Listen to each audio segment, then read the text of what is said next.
My introduction to the World Wrestling Federation came about in the spring of 1986. It was taped in February in Phoenix, Arizona. Saturday night's main event, and I think I always watched the news on with my parents late at night, going 11 o'clock news, and we're in Philadelphia. We watch Philadelphia WPVI news, but I think we're watching actually. Maybe it's NBC News, but I think sometime it was just past 11:30, and then we came across Saturday Night's Main Event, and then my parents said, "Whoa, there's wrestling on, this late at night." And yes, the World Wrestling Federation. And my parent. Ironically, when I told the story of how my father had told us a story about back when defeating Superstar Billy Graham was back in 1978. And he said, "Oh, there's wrestling on TV," and this is 1986, and he didn't bring up that old memory. It was March 1st, 1986, and whether it was the main event or not, but it was WWF World Champion Hulk Hogan versus the Magnificent Morocco. Well, then came disqualification and whatnot. Then came Bobby Heenan, brought in King Kong Bundy. A 3-on-1 assault, as Bobby Heenan ordered both Morocco and Bundy to viciously attack Hogan, and Hogan became the assault of several King Kong Bundy splashes, the avalanche, and this attack led to WrestleMania 2, the steel cage match between Hulk Hogan and King Kong Bundy. Big deal because with the success of WrestleMania 1 came WrestleMania 2. It was split in 3 places, but we had no idea what the pay-per-view was, not even yet nationwide. And even in Philadelphia, cable and I don't even think cable came to Philadelphia yet. They were promoting. Oh my God, they promoted it. It was the celebrities, and we'd vaguely heard about it. It was in 3 different cities, but it was the WrestleMania 2 VHS commercial tape. WWF TV would show photos of the event and talk about vaguely who'd won. And since I had just started with Saturday Night's Main Event, and I started very vaguely bragging at school that watching WWF. Some people, maybe the teachers would know more about it seriously than the students. Students weren't into wrestling whatsoever yet, not yet. I was in 10th grade, I guess, at Roxborough High School in Philadelphia, and I was telling one of the teachers about WrestleMania 2, smiling at it. Okay, as kids watching wrestling. Because there was no pay-per-view access in Philadelphia, I had to wait for the VHS tape, and they put it up pretty fast. We picked it up at a video store for a rental, and watched that whole tape. And that point on, even with Saturday Night's Main Event, watched WWF programming. We were watching WWF Superstars of Wrestling and WWF Wrestling Challenge. And here's the funny part about those 2 programs on Saturday morning, 10 to 11. One will be at 10 a.m., one will be 11 a.m. And whichever one was first, Challenge or Superstars, they said, "Oh, our next week's episode, we're going to see these wrestlers, and if they're main event against main event guys." Back in those days, you didn't know what a jobbers was. First they were called jobbers or squash matches, and this is before when the internet came in the 90s that we learned the term squash or jobbers, the talent enhancement. We were watching these guys constantly beat the main eventers, the superstars would beat these guys on the TV tapings.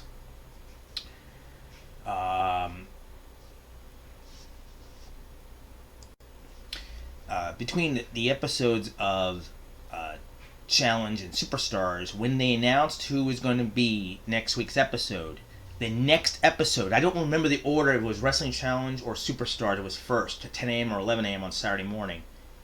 When that first episode done, leading into 11 a.m., they said, "Our next week's episode will feature these stars, or a main event match."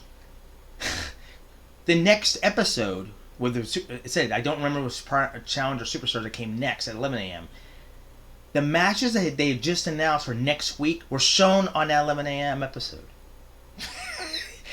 I found it. Oh, it's cool. They're showing. No, I don't have to wait till next week to see it. I was strange how that came about. He had good hooked on the wrestling challenge and superstars episodes, and couldn't wait. And Survivor Series didn't come out until '87, so this is 1986. I was watching, and did I ever? The next show be at the Philadelphia Spectrum, and that's going to be a video on itself about when did I ever go to the arena. But this is my introduction to the World Wrestling Federation with Saturday Night's Main Event, March 1st, 1986. And I'm starting, in a vague sense, I'm a late bloomer. In a vague sense, because Saturday Night's Main Event started in 1985. But cable, no, not cable, but the... we had cable, but the pay-per-view wasn't available across maybe Philadelphia itself. So we were watching the UHF channels.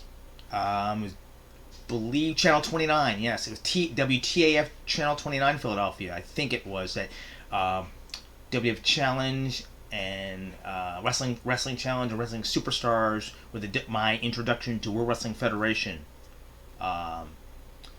So that's how I got started with the World Wrestling Federation.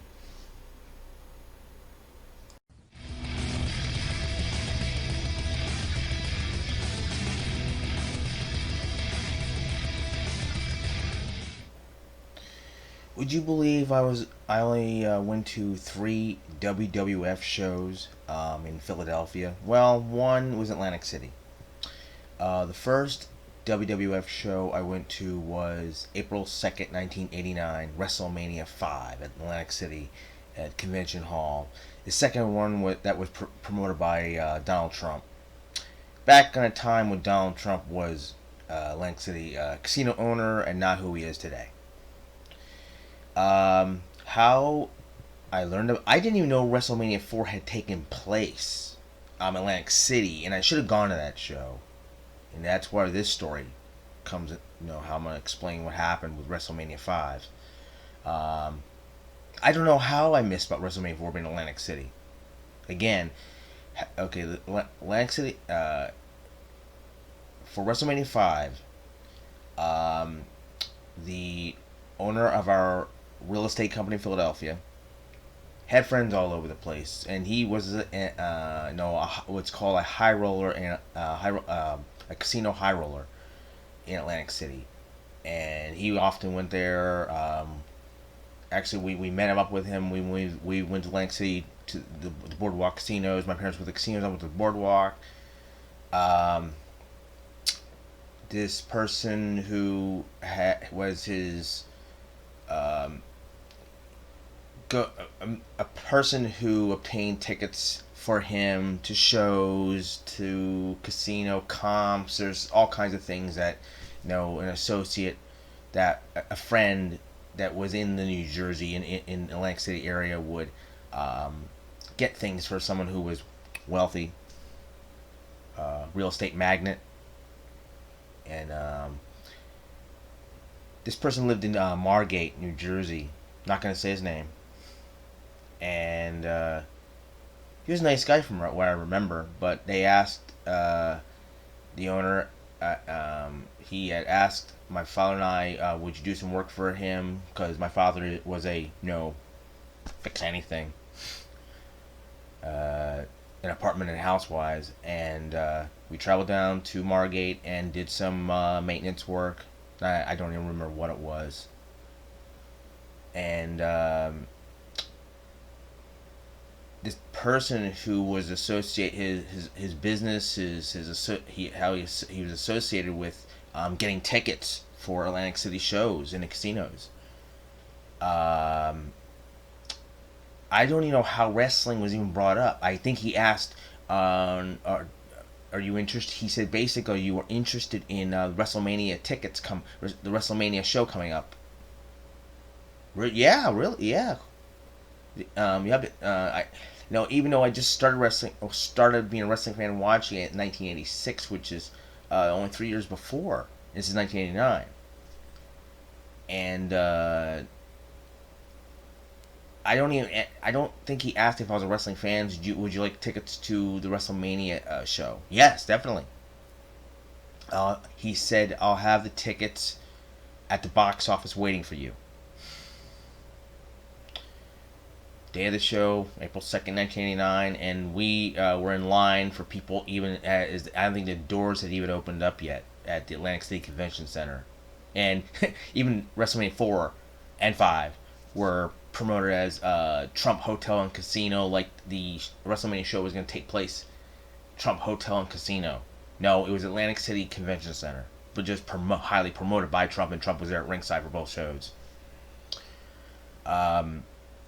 When we were in line waiting for the doors to open, we got a surprise. Besides, my father went to the box office to pick up the tickets, but before that, we got a big surprise as we were walking up to the building, the Atlantic City Convention Center doors. We saw the Ultimate Warrior. I remember he was wearing a jacket, sunglasses. He had a silver medal briefcase, probably holding the Intercontinental Championship. He's going to face Rick Rude in WrestleMania 5.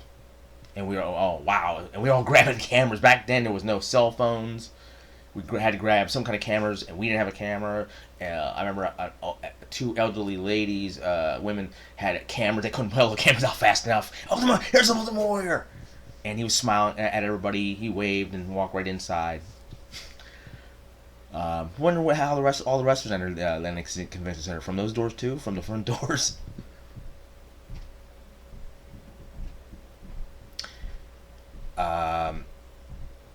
Then my father approached, and kind of disappointed look. He said they said there are no tickets there. But he handed my brother and I 2 tickets. He said, don't worry about it. How I got them. We went into the show. It was definitely not ringside. I think this person had promised ringside seats, from memory serves, some kind of ringside seats. They were decent seats though, at about not balcony high, but balcony on the ringside in the back, but upper balcony, but not high balcony. But we could see above the ringside, so we were not blocked by people standing up. No, it was pretty decent seats though. But it wasn't ringside front of the ring area where we could have possibly been seen on pay-per-view.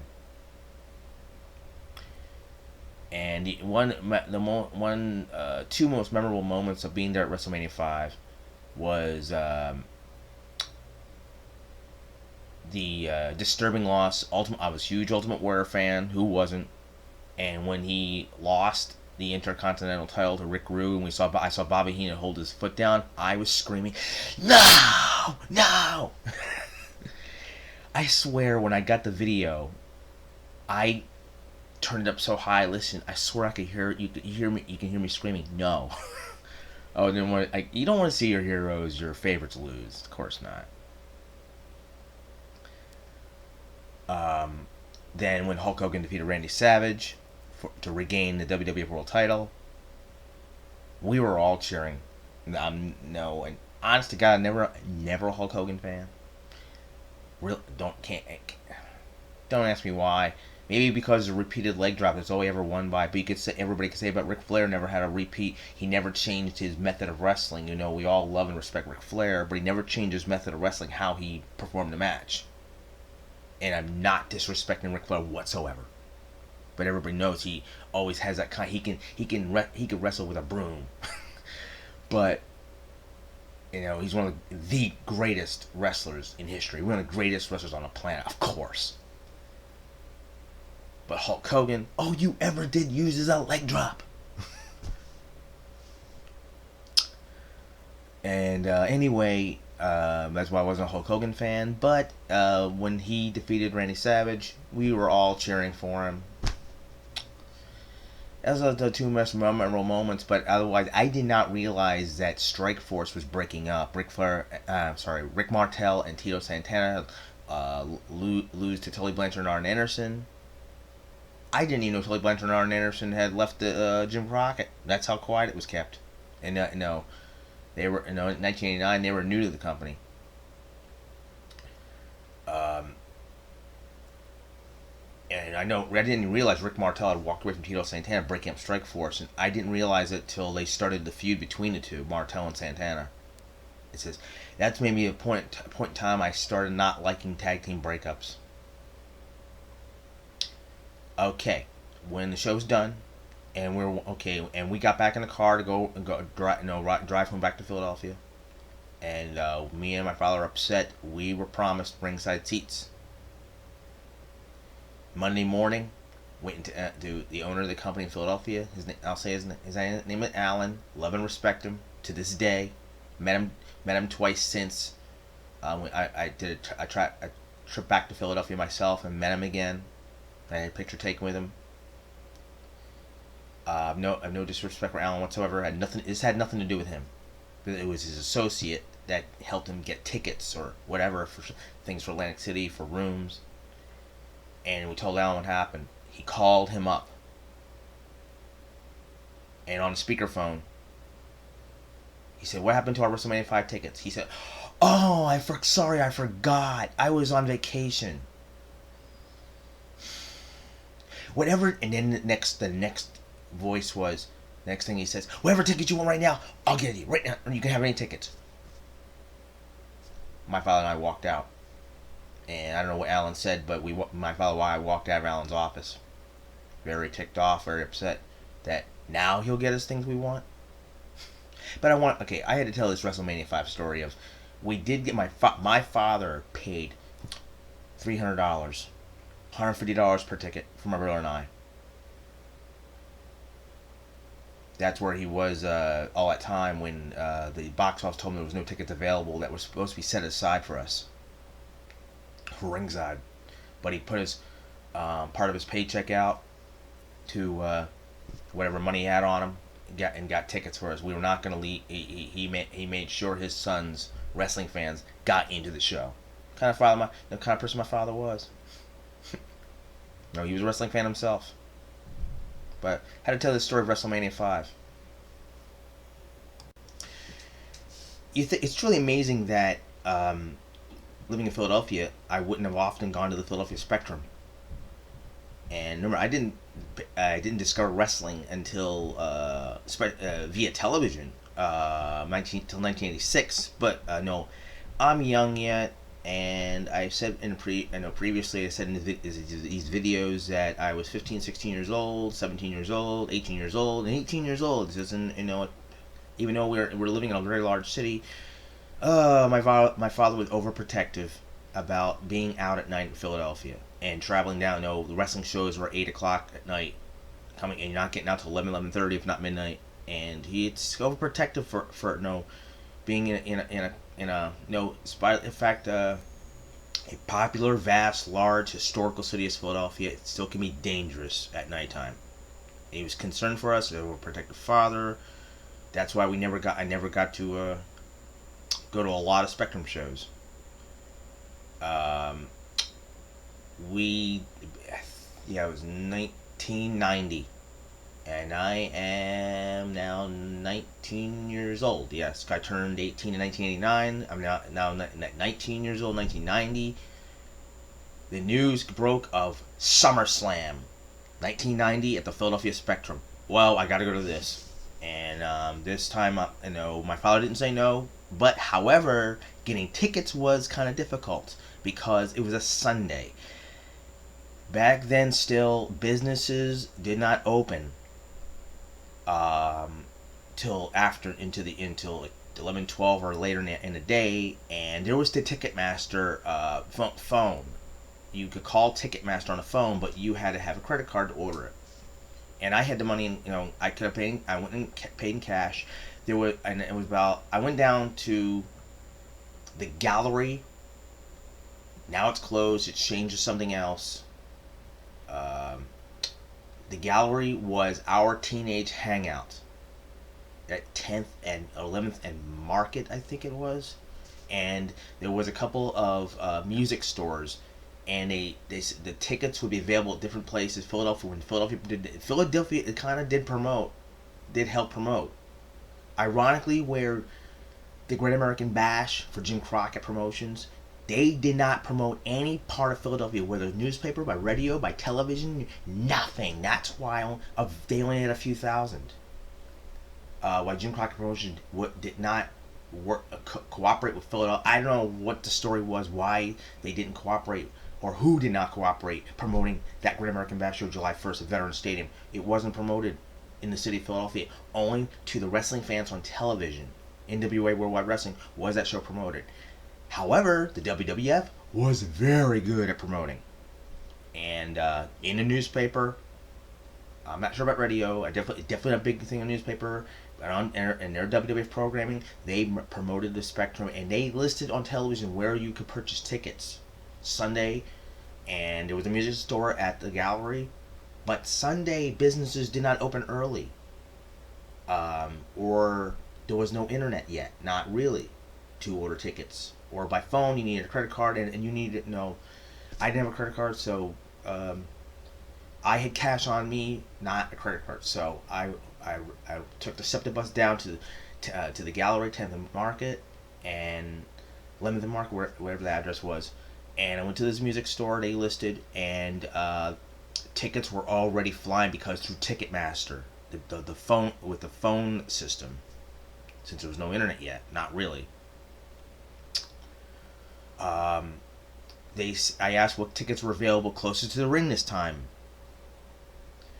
and they had two closest available was a second row, but one seat. I'm gonna take my brother with me. This is a big show, pay-per-view, and they had two tickets, fourth row. Grab them. Okay, my brother and I went to the Philadelphia Spectrum that night, and yes, it was. Of course, it was. The place was sold out, and posters all over. No, everybody's. It's gonna no. Posters all over. No. I never really went to the Spectrum shows. He said, "You're from Philadelphia, you never went to the Philadelphia Spectrum." Unfortunately, I have to admit, yes. I never never went to concerts, never went to a lot of Spectrum shows. I'm not going to answer why. That's something that's disturbing for somebody raised in Philadelphia since 1985 to say. Something, guys, it's not worth arguing why. That just didn't go. Anyway, since I said I was not a Hulk Hogan fan, he's going to face Earthquake. And it was Ultimate Warrior. Of course, my favorite. It's going to defend his world title against Rick Rude in a steel cage. I didn't bring a Warrior poster. I wish I kept it. I went to a store, got a large white cardboard, and drew this. When I pulled it out, everybody turned around and looked at it. Big blue letters. Earthquake. Hulkamania is dead. Finish him off. That's what I wrote. Big blue letters. Earthquake. Hulkamania is dead. Earthquake. Finish him off. When Earthquake, I don't know, was when Earthquake came out, I pulled the poster out, or when Hulk Hogan came out. But I went like this.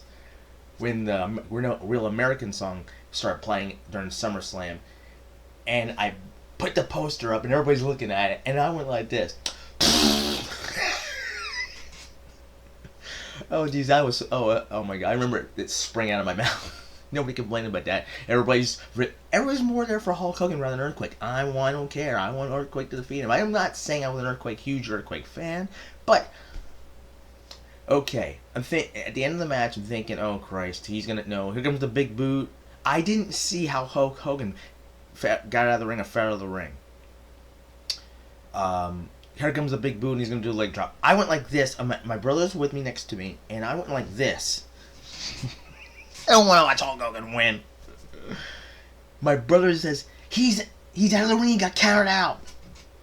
Hulk Hogan lost by count out. Whatever, he lost. But it's a SummerSlam memory I had to share. I wish I kept that poster. Oh God. Oh man, I never knew what happened to that poster. The third last show for Philadelphia I went to, my third no, my I said I only went to 3 shows at the Philadelphia Spectrum. Was September 26, 1993. Yeah, 3 years later. I remember I probably got hooked on ECW by then. ECW. And hell, for the Philadelphia Civic Center, I only went to maybe 3 or 4 shows. But the third show for the WWF I went to, September 26, 1993. Main event was WWF World Champion Yokozuna versus The Undertaker, and this was a matinee. And in the afternoon, it was 1 o'clock in the afternoon. I remember. I got balcony seats this time. The one thing I learned when I was at the Great American Bash '87 at the Philadelphia Civic Center, I got balcony seats because I didn't care for everybody standing up on their seats and blocking your view. So balcony, you want to get balcony seats.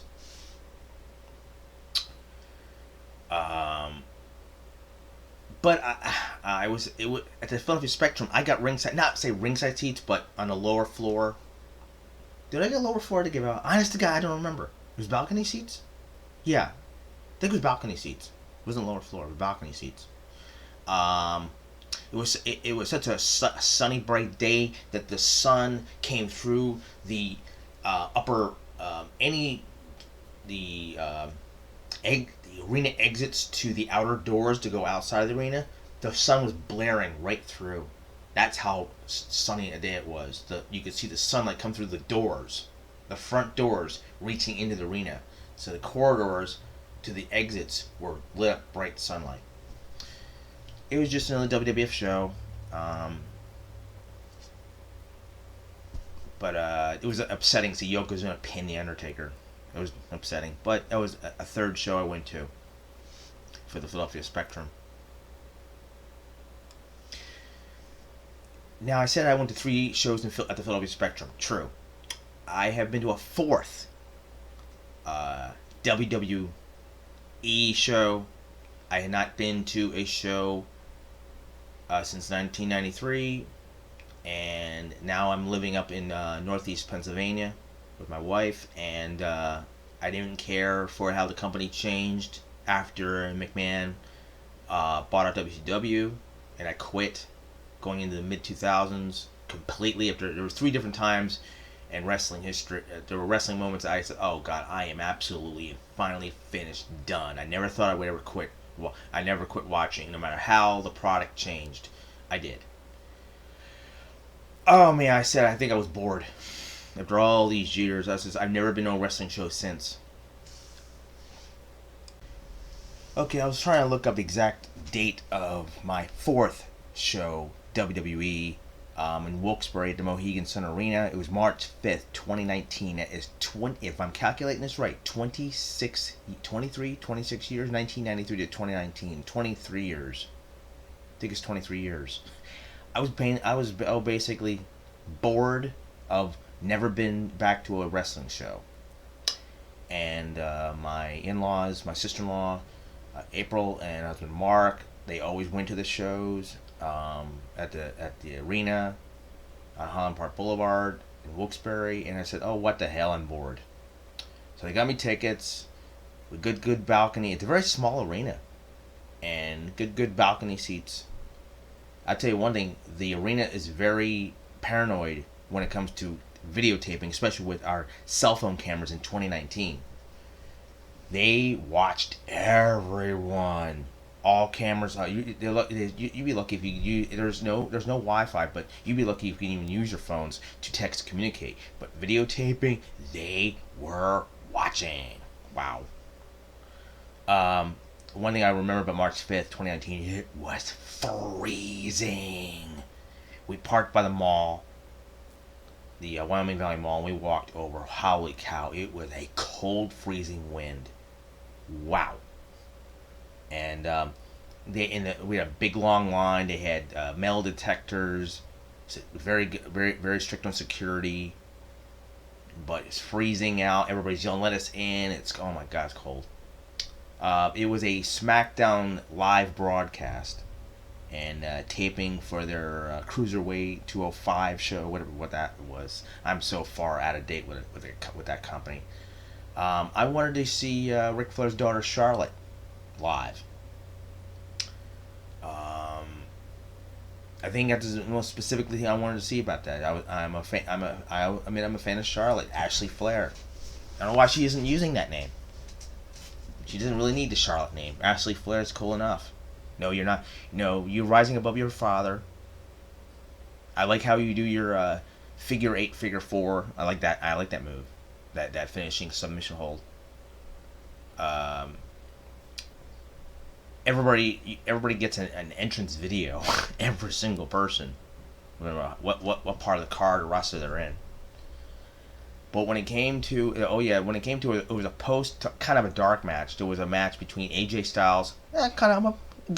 I respect for him. Like the guy, he reminds me of a Chris Benoit. His worldwide recognition, his wrestling style. He reminds me of Chris Benoit. AJ Styles. I think they have a dark match. It was toward the end of the show against Randy Orton. I am no fan of Randy Orton. I'm no fan of his father, Bob Orton Jr. Never was. I actually yelled out. I didn't think he was going to hear me. I yelled out at the balcony, "You're boring and your father was boring." I'm no fan of the Ortons. I respect for his job, his younger brother, who was a jobber in town enhancement, Barry-O, and his father, Barry Orton Sr. Far more respect for those two rather than Barry Orton Jr. Nah, I'm not a fan of him. No, I'm a fan of Randy Orton whatsoever. But the show was fairly decent, I guess, for its product now. But that was the 4th show, and WWE has been 23 years later. The product has immensely changed. But I don't think I'd ever return to another WWE again because my product is gone. But I wanted to share the WWF shows I did go to.